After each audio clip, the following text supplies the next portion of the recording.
Look at how delicious the botanical tank looks with the sunlight coming through in the morning. It gets a chef's kiss for sure. It was Friday, that means Fanatics Friday Coffee Date, and we had a special guest on today. It was brilliant, and I was absolutely humbled. I loved it, it was great. You should check it out on Spotify or YouTube. Here's my list of things to do today. First of all, going to check, those breeders ain't going to be able to do much breeding when underneath the net. Not ideal. We'll do a bit of an egg check here. This is the CPDs. Doesn't look like there is much going on in there either. And the Emperor has found their way underneath the mesh as well. We can pretty much say those three were a fail. Time to get some water changes done in the main fish room, the selling area we have here. So as we can see here, we're part way through, and I tend to leave these far more messier than what they were, but that is okay.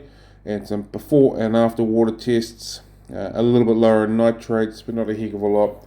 We'll keep chugging along on that. It's not in diabolical states by any stretch of the imagination.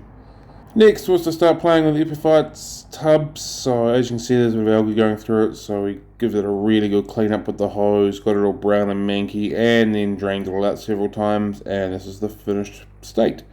Fingers crossed we can get these Anubias growing. There's a few different species in there, but we'll see how we go. So far my epiphyte growing hasn't been that fantastic. And we also topped up a couple of the tubs that we're growing from the dirt as well. Time to move some fish around.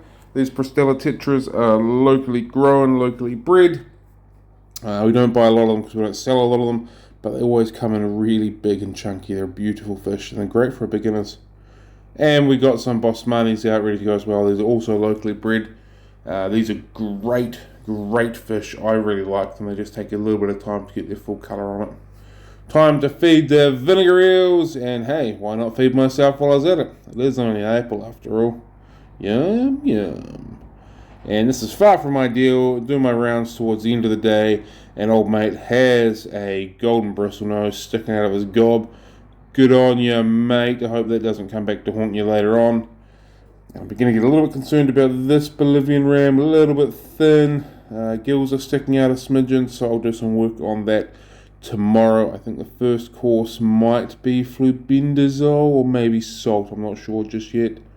And the end result of me doing water changes and cleaning the tanks is they're always far worse. But it is what it is. We'll do some more spot clean tomorrow and get them tidier. And I got a few things crossed off my list, but not everything. Tomorrow is another day to battle on again.